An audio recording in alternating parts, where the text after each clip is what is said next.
Un saludo cordial para todos. Qué bueno volver a tener la oportunidad de dirigirme a ustedes a través de este medio. Vamos a continuar con el estudio de la política dentro de la iglesia y que corresponde a la serie de la crisis en la iglesia del siglo XXI. Entonces, permítame compartirles pantalla y entremos en materia. Entonces, habíamos hablado inicialmente de qué es la política, se daba una definición tanto a nivel general como qué ha significado para la Iglesia del Señor la política a través del tiempo, desde los mismos comienzos, entendiendo la política como ese conjunto de normas, de leyes establecidas por una comunidad para el beneficio también de esa propia comunidad, de todos. Hablamos también de cómo el ser humano fue formado y establecido en una teocracia dentro de un lugar, un ambiente donde es Dios el que toma las decisiones, el que guía, el que aconseja, el que marca el camino, el que da el norte.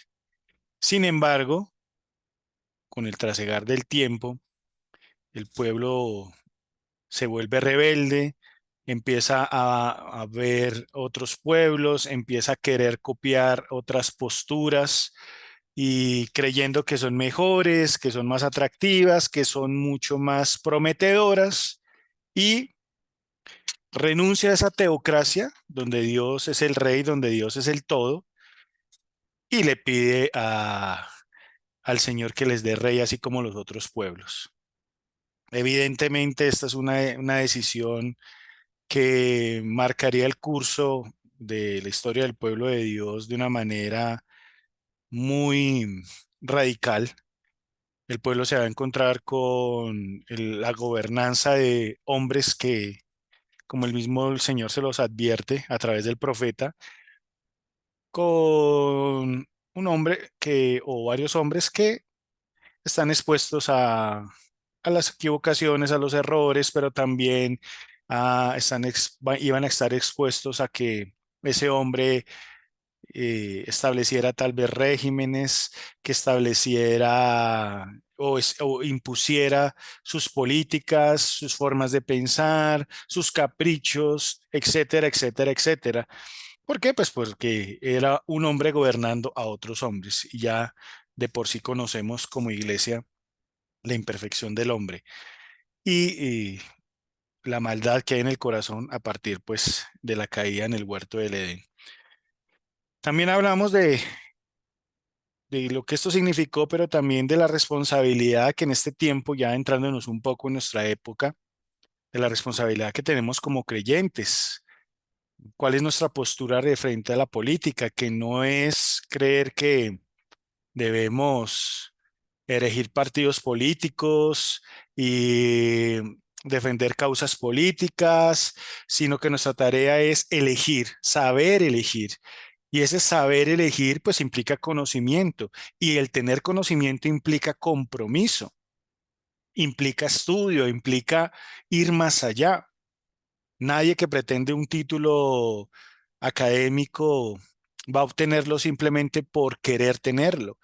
Le implica sacrificio, el desplazamiento, el estudio, el leer, el aprender, el escribir, tantas cosas y con ese compromiso, con esa determinación, con esa disciplina viene el conocimiento y con ese conocimiento, pues una entidad educativa en un momento y después de unas evaluaciones, después de reconocer que sí hay conocimiento, que sí ha habido compromiso, pues lo que hace al fin de o al término de estos estudios que es pues reconocer al estudiante con un título universitario, un título académico, que donde conste que esta persona cumplió esos requisitos. A veces como creyentes creemos que es diferente, que es que en el cristianismo nosotros vamos un domingo y todo nos lo va a dar allá el pastor, y entonces como delegamos esa intencionalidad de prepararnos, de capacitarnos, de tener el conocimiento y específicamente hablando del tema para poder elegir. Como no sabemos elegir, entonces les decimos a otros, bueno, elijan por nosotros y dejamos que otros sean los que nos argumenten, pero no bajo la luz de la palabra, sino con sus argumentos, por qué creen que debemos votar por este, por aquel. Y lo triste es que para tal fin no simplemente hablan del tema en un púlpito, sino que ahora, y es lo que vamos a hablar el día de hoy, en las iglesias se ha permitido de una forma, no sé si llamarlo escandaloso, eh, han permitido que los políticos lleguen a un lugar al que nunca debieron llegar. Pero es porque ha sido la misma permisividad del pueblo la que ha dejado que se tenga estos alcances en un lugar que se supone es para Dios. Y de eso vamos a tratar hoy sobre la iglesia y la política. Ya hablamos cuál era, qué es la política, el papel del creyente en la política. Ahora hablemos de la iglesia y la política. Pero veamos cuál es el propósito original de la iglesia. ¿Por qué la creó el Señor y cómo la estableció? ¿Realmente la estableció el Señor?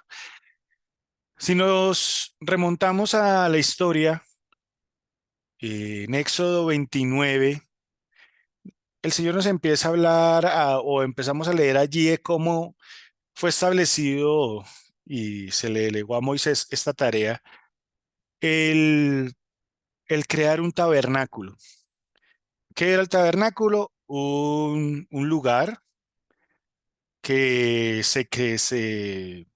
se organizaba como una tienda de campaña por ser un poco gráfico y tratar de ser sencillo, y se levantaba de manera temporal dependiendo de dónde estuviese el pueblo, porque pues estamos hablando de un momento en la historia donde el pueblo de Israel se dirigía a la tierra prometida. En ese trasegar en el que el Señor les permitió atravesar un desierto, pues iban a tener que tener un lugar para invocar a Dios, para hacer las ofrendas expiatorias. Evidentemente, ¿quién las hacía? El sacerdocio. Entonces empecemos por recordar que era un lugar delimitado para el sacerdocio, que la gente del común, la gente del pueblo no llegaba a la parte interna de ese tabernáculo. ¿Por qué? Porque allá había un lugar santo, pero también había un lugar santísimo. Y el que entraba al lugar santísimo no lo hacía siempre, era una vez al año. Era un sacerdote que se preparaba, no entraba de cualquier manera, no entraba vestido de cualquier forma. Era todo un servicio, toda una liturgia, toda una serie de requerimientos y requisitos para entrar a la presencia de Dios.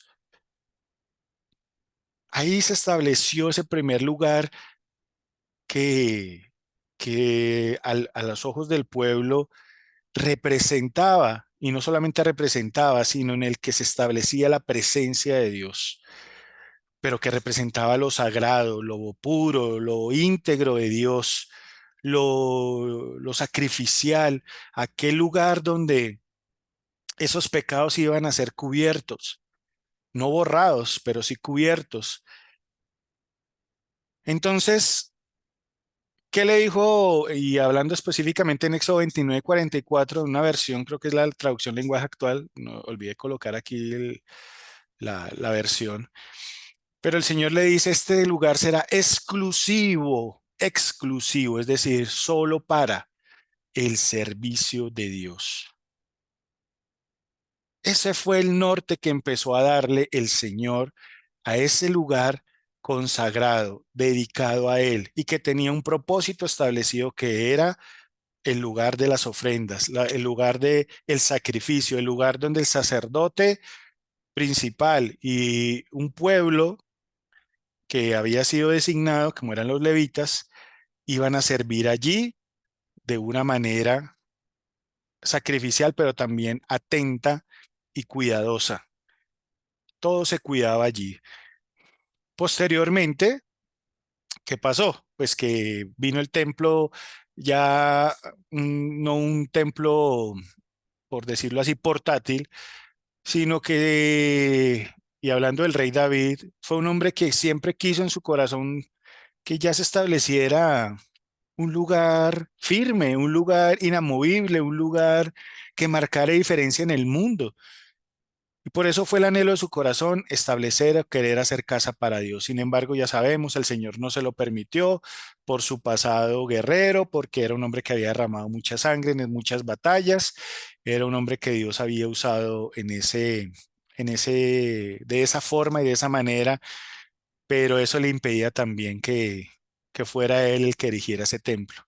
Sin embargo, le da una promesa, no serás tú, le dice a David, va a ser tu hijo el que haga casa para mí, el que establezca casa para mí. Y evidentemente Salomón, con los materiales que le dejó el papá, lo mejor, la mejor madera, los metales más preciosos, las mejores telas, el mejor lugar, las mejores piedras, todo lo mejor que pudo fue lo que David dejó y fue las instrucciones que le dio a su hijo para que cumpliese ese sueño que él no pudo cumplir en vida. Este hombre lleva a cabo esa tarea, una grandiosa tarea, y allí, después de terminarlo, él eleva una oración y le pide al Señor que sea Él el que guíe al pueblo, el que lo guía a Él, para guiar a su pueblo también. Y bueno, ya conocemos parte de esa historia. Dice Primera de Reyes 9:3, he escuchado tu oración y la súplica que me has hecho, le dice el Señor a Salomón allí. Y mira lo que dice después el Señor, consagro este templo que tú me has construido para que yo ponga mi nombre en él por siempre. Mis ojos y mi corazón siempre estarán allí. Y es llamativa esta palabra, consagro. Esa palabra se refiere a algo o alguien que es dedicado a, de uso exclusivo. Es decir, el Señor estaba diciendo, este lugar no será para otra cosa, sino para que yo ponga mi nombre en él. ¿Qué significa que él pusiese su nombre en él? Que ahí iba a estar su presencia, que él iba a habitar allí. Dice, mis ojos y mi corazón siempre estarán allí. Sin embargo, no dejaba de ser un lugar delimitado solo para el sacerdocio. El pueblo tenía unos límites y no podía ir más allá, pero había un sacerdocio que entendía y sabía, y el mismo pueblo también lo sabía, que era un lugar donde la presencia de Dios habitaba. Era un lugar donde alguien debería temer entrar sin, sin una autorización. ¿Por qué? Porque podía morir literalmente. La presencia de Dios no era para cualquiera y el sacerdote solo podía tolerarla porque entraba a ese lugar santísimo con unos preparativos únicos y que no estaban al alcance de todos para que la santidad del Señor no terminara por acabar con la vida de ese sacerdote principal. Ese es el norte, esa es la intención inicial del Señor, un lugar consagrado, dedicado a Él, exclusivo para Él, un lugar donde su palabra era escuchada también. No estaba la palabra escrita como la tenemos ahora, pero ciertamente era un lugar donde cuando el sacerdote entraba allí a ese lugar santísimo, no solamente una ofrenda expiatoria era la que había allí, sino que era el momento para escuchar a Dios, la instrucción de Dios, para escuchar la guía de Dios, la voz de Dios, y el pueblo estaba atento a esa instrucción, el pueblo iba a estar atento a ese direccionamiento. Ya vamos de ahí hasta que llegó el Señor Jesús. Este prototipo se mantuvo de templo. El templo de Salomón evidentemente fue un lugar reconocido mundialmente en su época, fue admirado, pero también fue un lugar de, pues de mucha ostentosidad, ¿no? Todo hecho de la mejor manera, la manera más excelente, pero bueno, esa era la intención de David siempre, que Dios no estuviese en una tienda de campaña, sino en un lugar, lo pensaba así David, digno de él, y evidentemente así debería ser, aun cuando Salomón reconocía que no había templo que pudiese contener a Dios, pero pues es el lugar donde el Señor accedió allí a habitar, a descender, a instruir al pueblo. Llega la iglesia en Hechos. Ya conocemos lo que representó la obra sacrificial de nuestro Señor Jesús. Ya es un nuevo pacto, ya es una nueva forma de proceder incluso en el templo. Se rasga el velo del templo cuando el Señor muere en la cruz. Eso simbólicamente que estableció un nuevo pacto, una nueva forma de acceder a o un nuevo propósito para la iglesia y se vuelve un espacio más abierto al pueblo, un espacio donde ya no simplemente se establecía un lugar exclusivo para el sacerdocio, no es un lugar donde ya el pueblo puede acceder de una manera mucho más en confianza, mucho más tranquila, porque ya deja de ser ese lugar sacrificial y pasa a ser un lugar más simbólico. Ya la iglesia deja de ser ese espacio de paredes, de, de sitios de lugar santo, el santísimo, donde el sacerdocio era el único que entraba, no.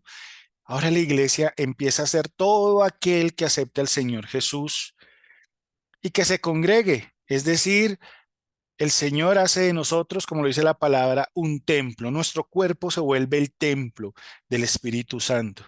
Y la congregación de esos hermanos en la fe, de esos creyentes, se vuelve la iglesia.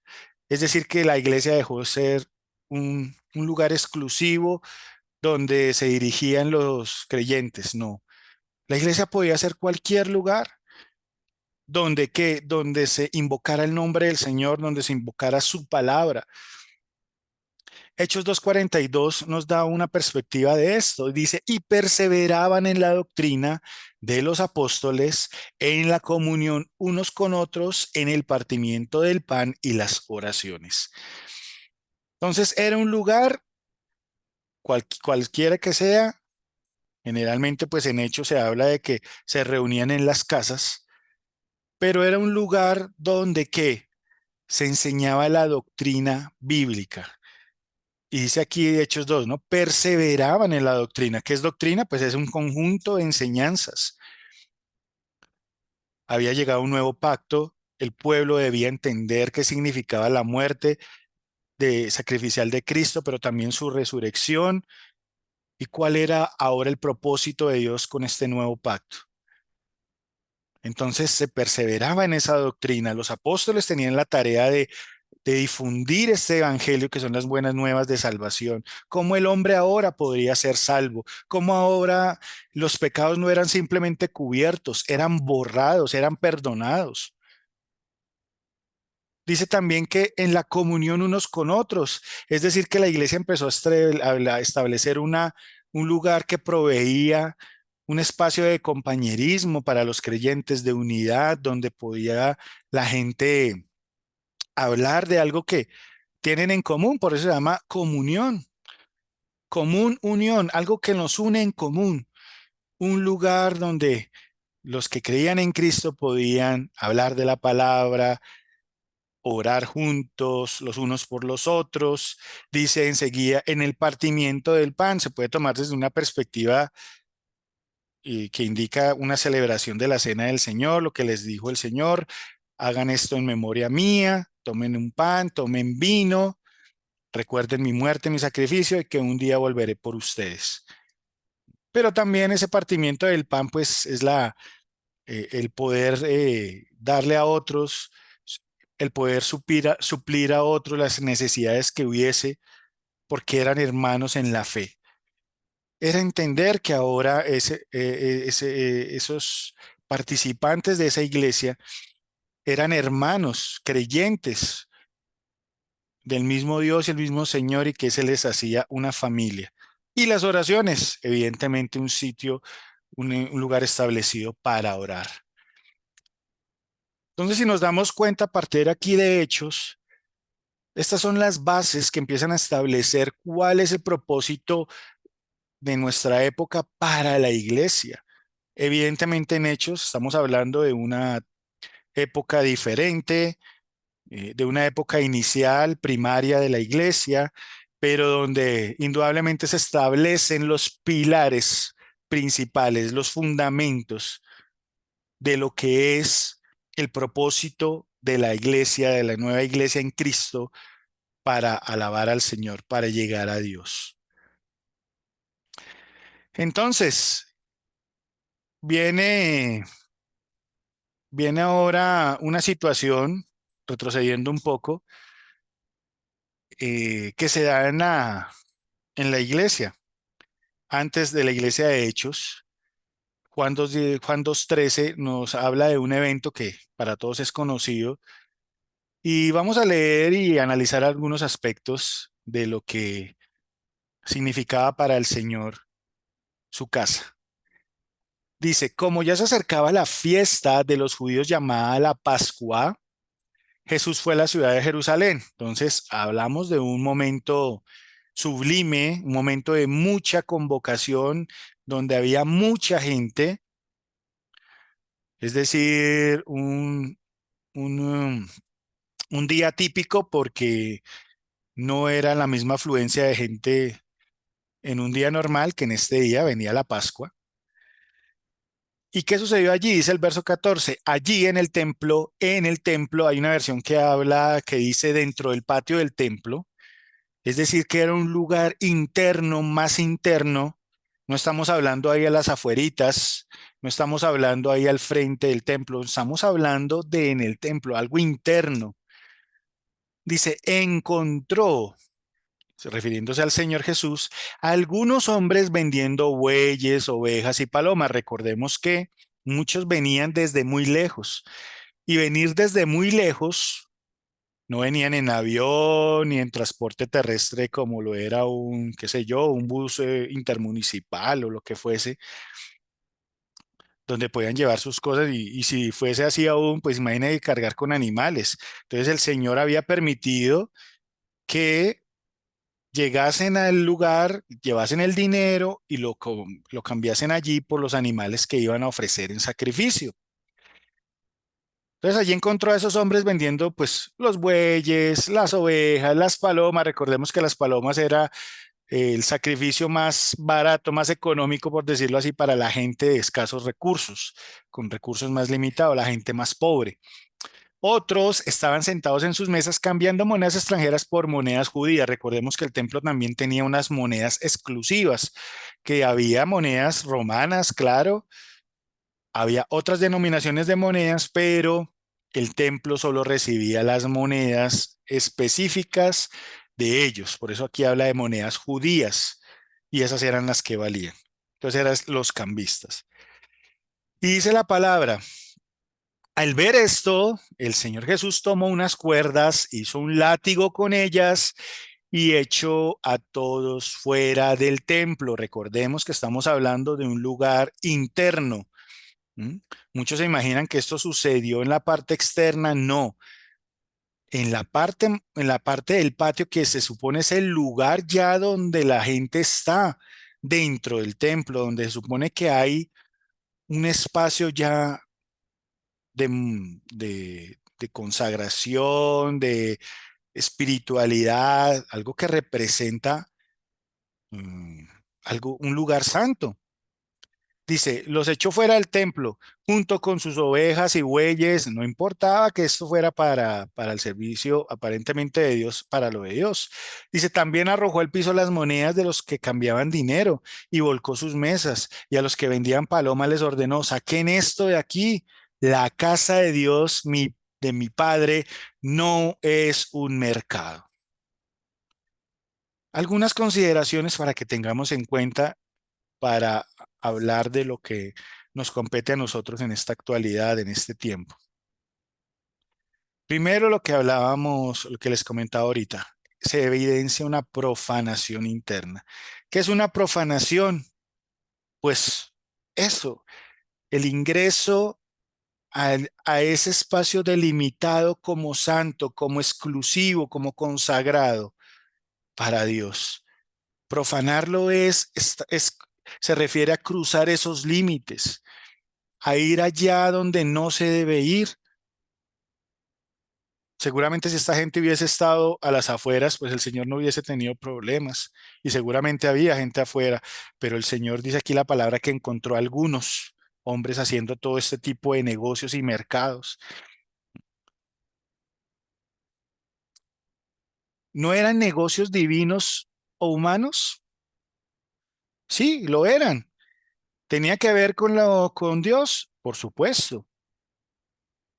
Pero el Señor, a pesar de ello, les llamó la atención, le dijo, saquen esto de acá porque ustedes están es en la casa de Dios. Hay lugares donde ustedes pueden hacer esto, pero no en la casa de mi padre. Esto no es un mercado. Dice la palabra relata la palabra que esto el Señor lo hizo dos veces, en dos oportunidades, porque la gente profanó, porque la gente pensó que porque era un negocio que tenía que ver con Dios, eso les daba el derecho a ir hasta allá y meterse, seguramente, no, si estamos acá, vamos a obtener más ganancias, a obtener más negocios, a vender más. Y esa osadía los llevó a profanar. Pero el Señor, ¿qué hizo? Al ver esto, empezó a purificar, empezó a limpiar, empezó a erradicar aquello que no es conveniente. ¿Por qué? Porque como lo dice el Señor, en su palabra, el celo por su casa lo consume, el celo por lo sagrado, el celo por lo que es puro y inmaculado, sin mancha, que es la casa de Dios. Y esto tiene mucho que ver con lo que está sucediendo ahora. Tiene mucho que ver con lo que se está permitiendo ahora, tristemente, en muchas congregaciones, en muchas denominaciones que se hacen llamar iglesias.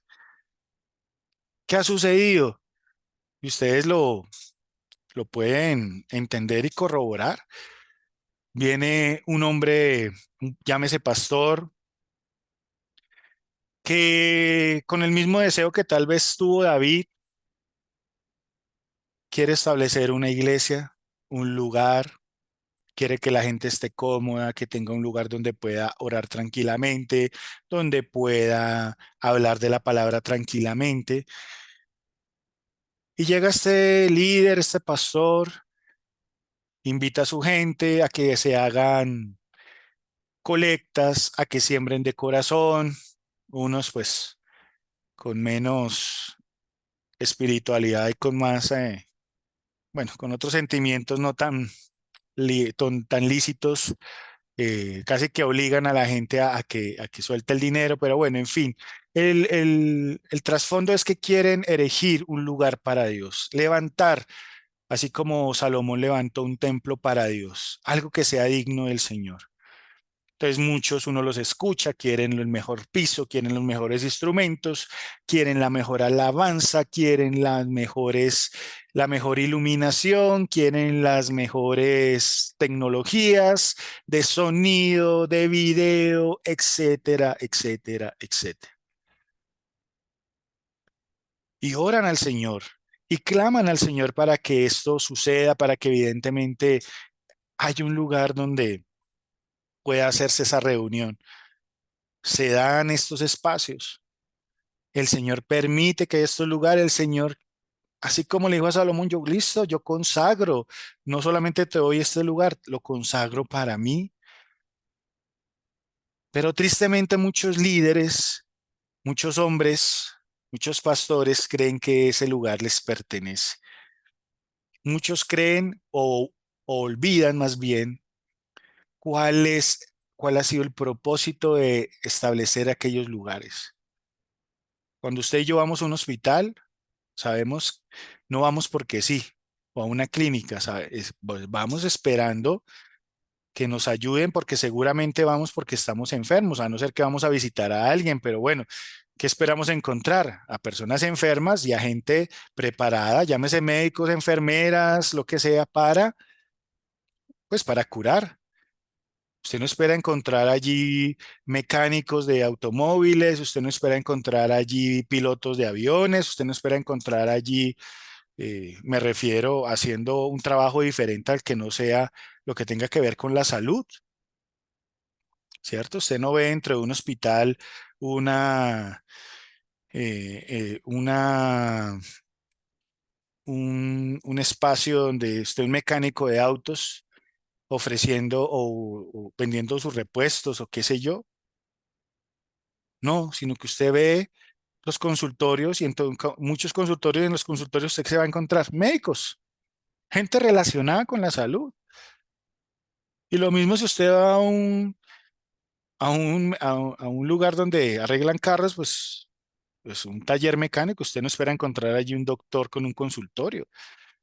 Es decir, cada espacio tiene su propósito, pero tristemente ahora, por malas doctrinas, por falsas enseñanzas, por la ignorancia de muchos de estos líderes, se ha permitido el ingreso de políticos dentro de la iglesia.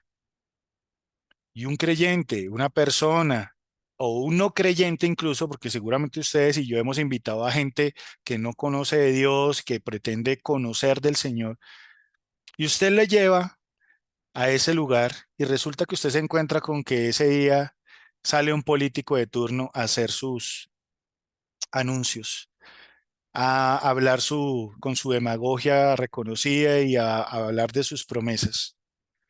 Pues lo último que esperaba esa persona, incluso uno mismo, era encontrarse en un lugar así a una persona de estas. Ellos tienen su espacio y su lugar, pero esa profanación ha venido a la casa de Dios. Entonces, lo primero que nos encontramos ahora es la misma profanación que encontró el Señor Jesús, metidos, ya no en las afueras, yo no tengo inconveniente que la gente aproveche los tumultos que se forman en las congregaciones cristianas, evangélicas, que empiecen a repartir a las afueras de pronto publicidad de cualquier tipo, pero ya no es simplemente eso, ahora nos encontramos con líderes que invitan a estos políticos porque son de su agrado, porque creen que va a ser el Mesías, el Salvador de la nación, sea de izquierda, de derecha, de centro, como lo quieran llamar, pero empieza a haber una profanación, no solamente del lugar, sino del nombre del Señor.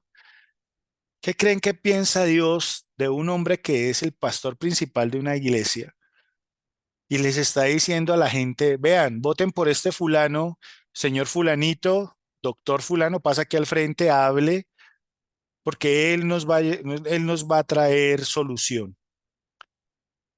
Él nos va a traer las respuestas. Él tiene las estrategias. Él tiene las capacidades, las competencias, etcétera, etcétera, etcétera.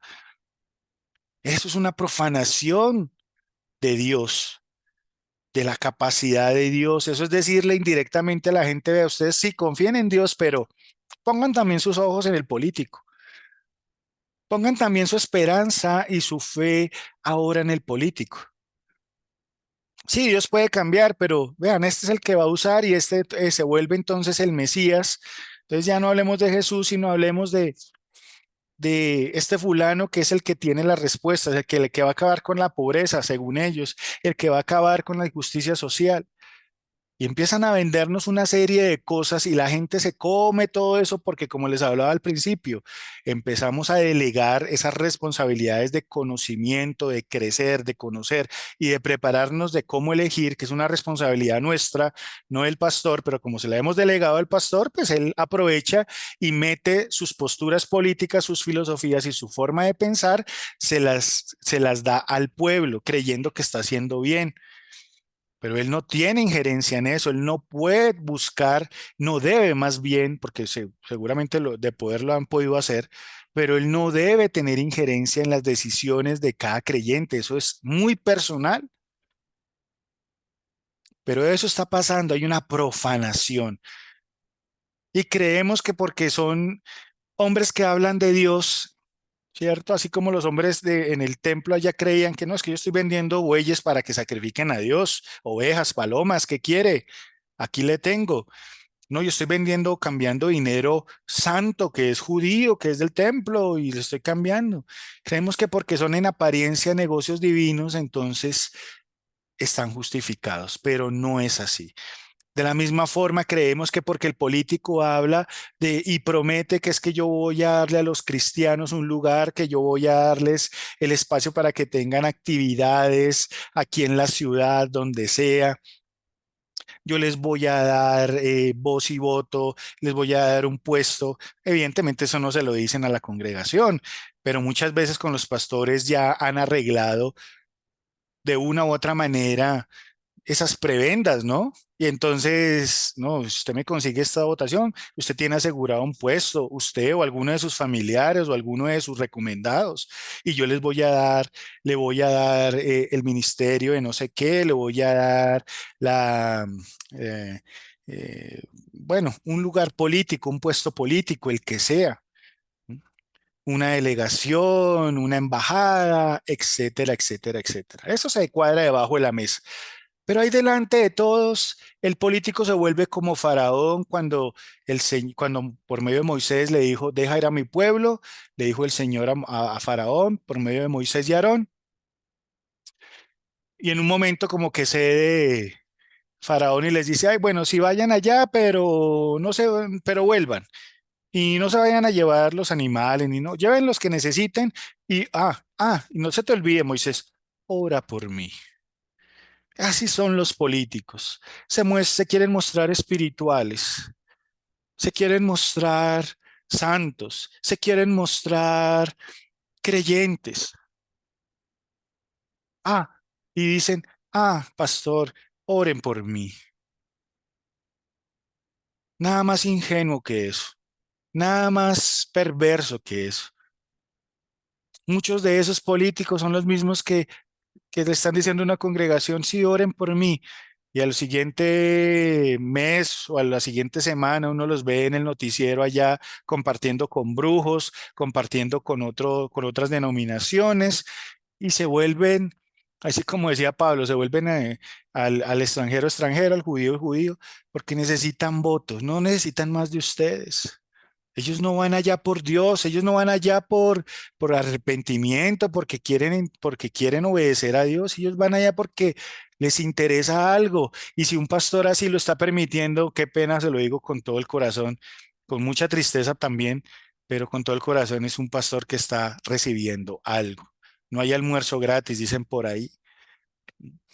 Y usted está haciendo ese como lo dice la sociedad actualmente, y suena un poco grotesco, pero es así, usted sí se convierte en ese idiota útil para para ese pastor y para esa denominación política.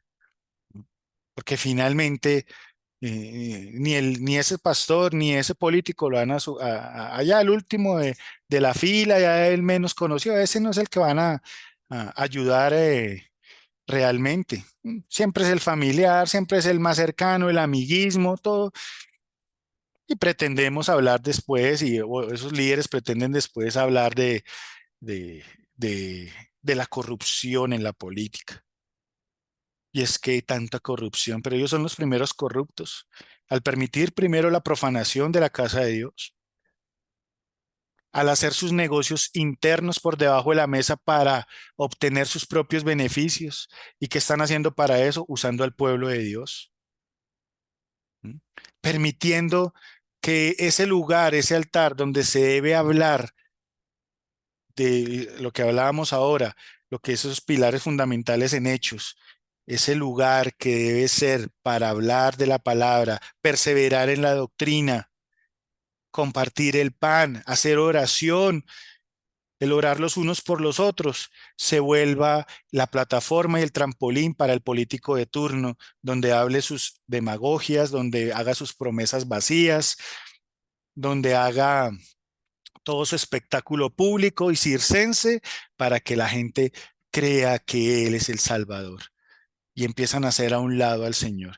Y empiezan a aferrarse a esos salvadores, entre comillas. Y empiezan a pelear. Entonces se vuelven, entre comillas, porque eso no lo hay, cristianos de derecho, cristianos de izquierda, cristianos progresistas, cristianos de centro.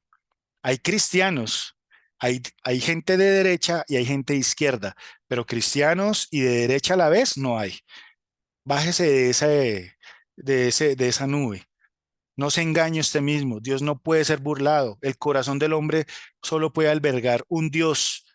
Y si usted cree que puede tener a Dios y al político de turno porque es de derecha o de izquierda, puede servirle al mismo tiempo, usted está equivocado. Usted no sabe al Dios que sirve. Usted ignora las escrituras. Usted no teme a Dios realmente. Usted está profanando en su corazón el lugar que solo le corresponde a Dios. Dios no comparte su gloria con nadie. Así que si usted se cree un cristiano progresista, un cristiano de derecha, usted se está engañando. Eso no existe. Eso es una vil mentira que Satanás ha hecho creer a los creyentes porque en medio de su ignorancia se dejan seducir de esa manera y los pone a trabajar en función de eso, ¿no? Entonces, venga, pone el pastor de turno, reparte volantes, reparte cajas, camisetas, vaya, repartan y entonces los devotos se vuelven los que consiguen votos. Cuando la gente vaya con un solo propósito, buscar a Dios. Es que es una vergüenza. Ni siquiera los sacerdotes católicos han permitido a través de la historia eso, con todo y los errores doctrinales que manejan. Pero la iglesia evangélica se ha cedido a esas profanaciones, se ha cedido a esos negocios turbios. Pero el Señor, y ahí es donde tengo las noticias, el Señor va a purificar y seguirá purificando su casa. Por eso ha dejado en vergüenza, y hablemos específicamente, hablamos de nuestro país en Colombia, ha dejado en vergüenza tristemente, porque no es algo de lo que hay que enorgullecerse, ha dejado en vergüenza tantos partidos políticos, entre comillas, políticos cristianos, partidos cristianos de política. Los ha dejado en vergüenza, se han hecho públicos sus peleas internas, su afán por el poder, su deseo de gobernarse los unos a los otros, donde se habla de cualquier cosa menos de hermandad, menos de comunión, menos de unidad. Muchas congregaciones también han sido avergonzadas. ¿Por qué? Porque han profanado algo que es tan lugar y consagrado para Dios, algo que debe ser solo dedicado al Señor. Entonces, el propósito actual realmente de la iglesia está muy lejos de lo que muchos pastores han permitido en este tiempo. Está muy lejos de la política, pero lejísimos. ¿Mm? Segunda Timoteo 3:15 nos dice, donde Pablo le está hablando a Timoteo, desde la niñez has sabido las sagradas escrituras, las conoces, las cuales te pueden hacer sabio para la salvación por la fe que es en Cristo Jesús. Toda la escritura es inspirada por Dios y útil para enseñar, para redarguir, para corregir, para instruir en justicia, a fin de que el hombre de Dios sea perfecto, enteramente preparado para toda buena obra. El propósito de Dios con su iglesia y dentro de las iglesias, el propósito que debe tener la iglesia es ministrar la palabra de Dios. No es más.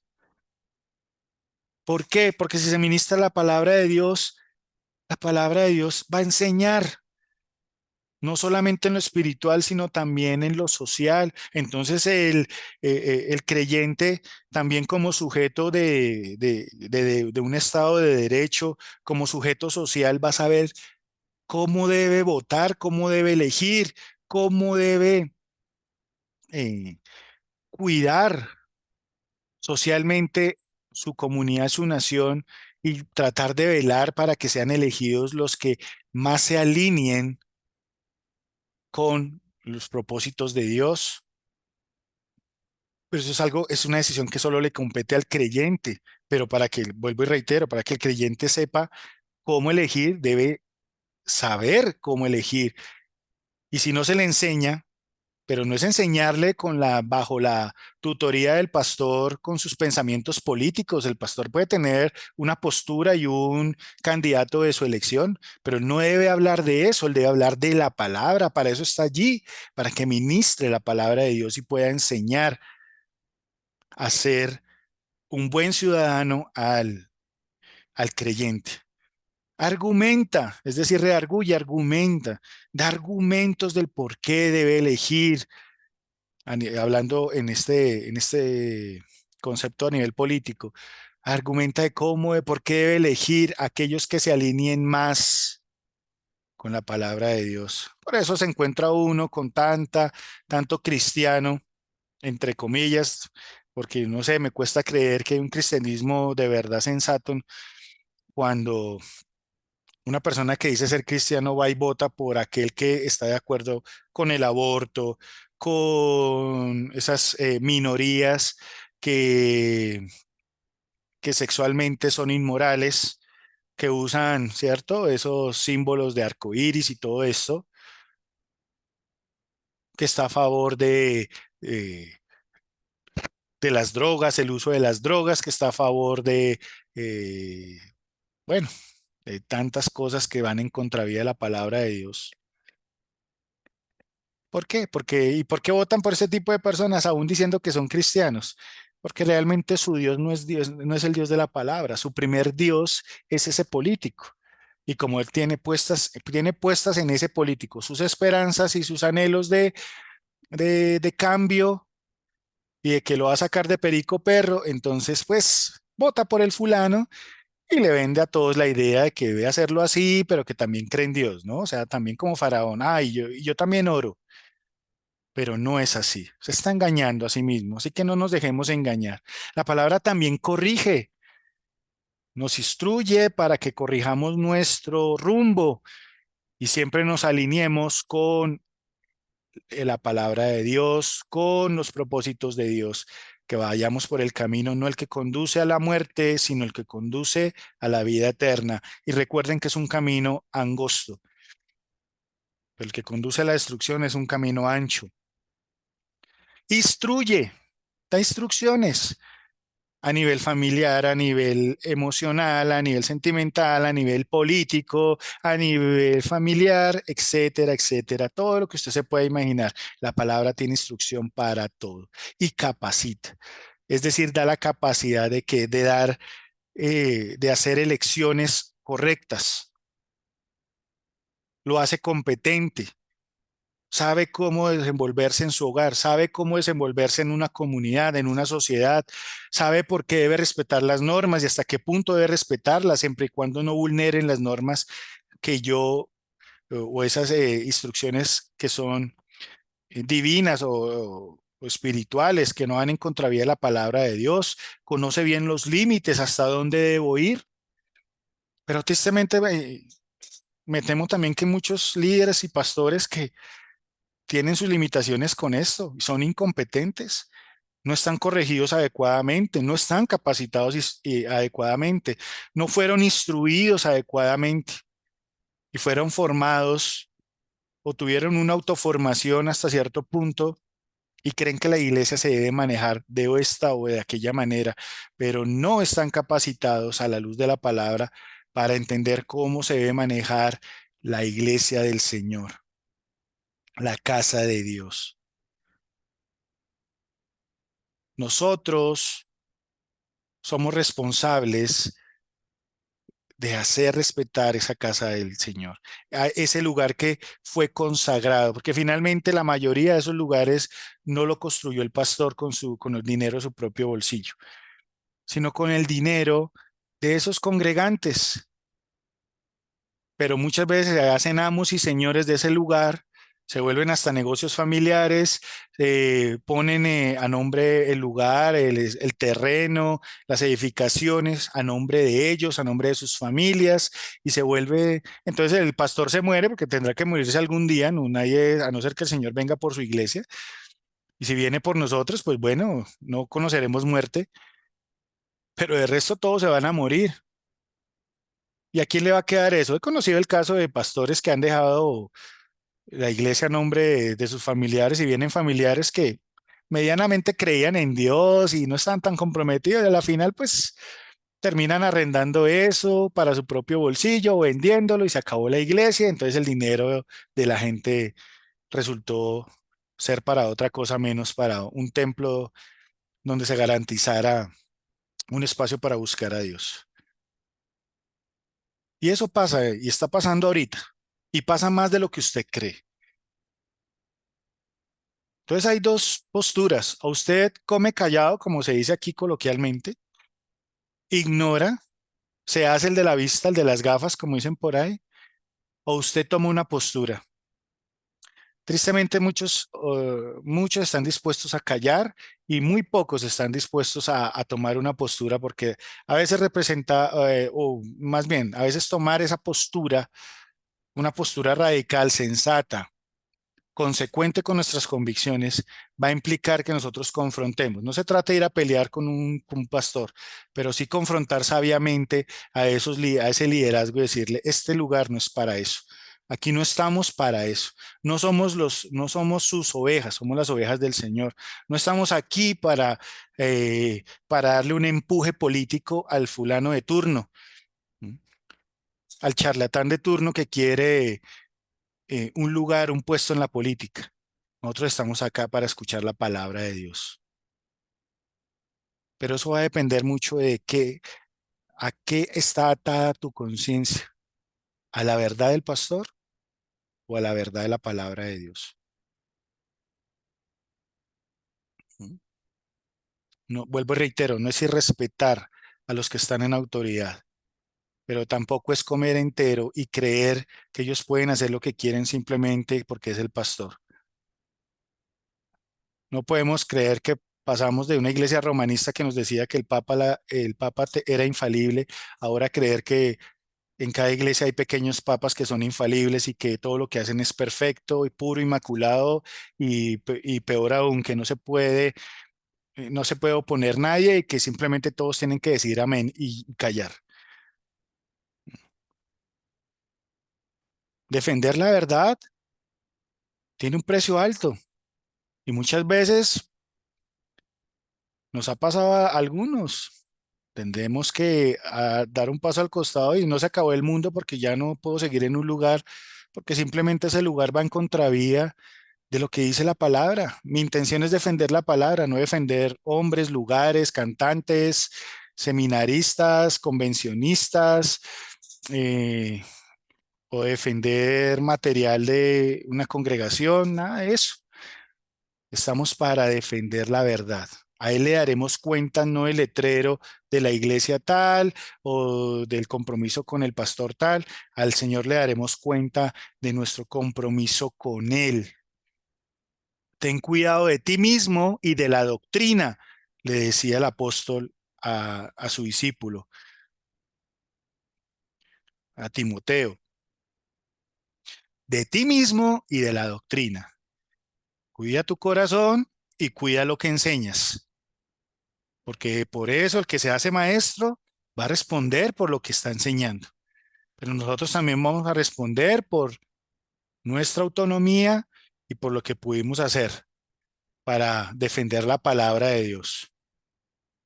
Entonces, este es el tiempo también de levantarnos y oponernos a eso que va en contravía de la palabra de Dios, porque estamos en templos muchas veces que están siendo profanados, estamos siendo instrumentalizados, estamos siendo los lacayos, nos volvemos los lacayos del político de turno. Y lo peor de todo, ¿no? Gratis, porque eso sí les encanta, barnizar todo diciendo, es que con esto vas a servir a Dios. Y reitero, como lo decía Faraón, y ora por mí. Por supuesto que hay que orar por las autoridades, pero si el político quiere ir a una iglesia que sea para sentarse a escuchar la palabra de Dios, porque cuando se va a un lugar como este, el más importante no es el político, el más importante no es el pastor, el más importante no es el de alabanza, el más importante no es el que hace el show, el espectáculo ahí, el más importante es el Señor. El más importante es nuestro Señor Jesús, su obra, su sacrificio, su muerte, su resurrección, las buenas nuevas de salvación. Y tanto el político como el que sea allí el que entra a una congregación lo necesita, lo necesita. Entonces reflexionemos en eso y pensemos por un momento si nosotros estamos siendo utilitarios para este tipo de gente, para este tipo de liderazgos, para este tipo de políticos que se alían con estos líderes. Y usted está dejando que en su corazón, no solamente en un templo, en su corazón, la palabra de Dios sea profanada. Y usted ha metido en su corazón bueyes, ovejas, palomas, monedas. Y entonces ya el Señor no es su salvador, es el político fulano, es la visión de fulano, son las promesas de fulano de tal. Entonces voto por él y ya no defiendo la palabra y por la calle. No, yo estoy dispuesto a pelearme con el que sea que hable mal de mi político. Pero escuchan por ahí que hablan mal de la palabra, que la profana. Ahí sí se hacen los de las gafas. Ahí sí no tienen carácter. Pero para defender al político de turno, todo el carácter del mundo, ¿cierto? ¿Por qué? Porque ese es su Dios. Ese es su Mesías. Que usted vaya a una iglesia cristiana diciendo que es Jesús y que eso simplemente usted se está engañando. Entonces no se engañe más, hermanos. Simplemente orémosle al Señor y reconozcamos hoy que lo necesitamos a Él. No lo necesitamos de un político, no necesitamos las promesas de un político, no necesitamos de alguien que nos diga que aquel o este o aquel otro es el que nos va a sacar de la pobreza, es el que va a terminar con la injusticia social, es el que va a resolver todas las situaciones del país, es el que va a prosperar a una nación, ¿no? Desde luego que hay gente que va a estar mejor preparada, pero Señor, hoy queremos volver a ti. Perdónanos porque hemos profanado nuestro corazón y lo hemos permitido. Hemos profanado tu santo nombre. Al permitir incluso que muchos líderes o pastores nos hagan creer de una forma u otra, de manera directa o indirecta, que aunque tú eres Dios, hay que darle la oportunidad también de ver como Mesías al político de turno. Y hemos aceptado en los altares que se supone han sido consagrados para ti. Hemos aceptado a estos hombres haciendo sus discursos, muchas veces discursos de odio, muchas veces haciendo sus discursos demagógicos, vendiendo mentiras, ofreciendo falsas promesas. Lo hemos permitido y hemos comido de ese falso fruto.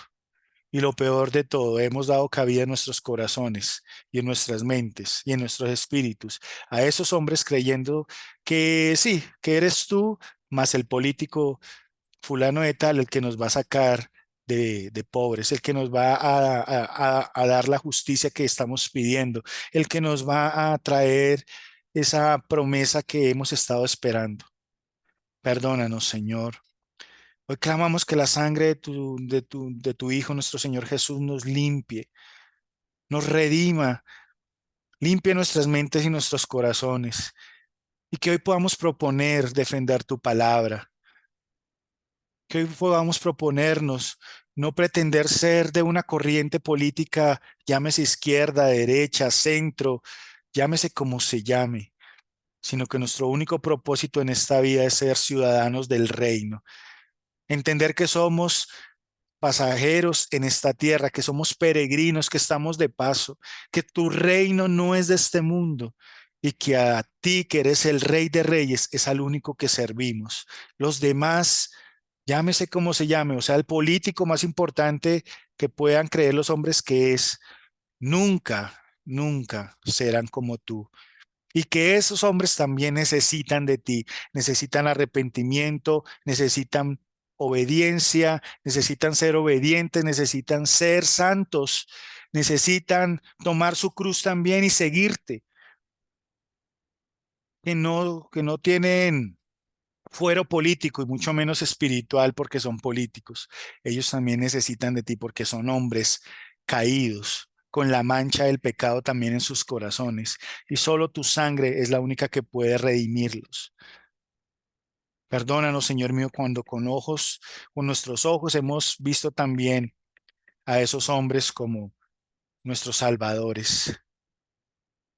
Hoy retornamos a ti, Señor mío. Hoy purificamos como tú purificaste el templo, nuestros corazones, sacando de nuestro corazón a esos inquilinos indeseables, a esos hombres que lo único que han hecho en nuestros corazones es quitarte del primer lugar.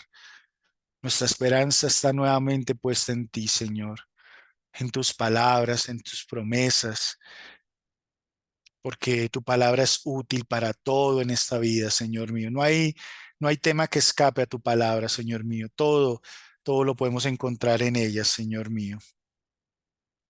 Ayúdanos a cuidar la santidad de esos lugares que han sido consagrados para ti,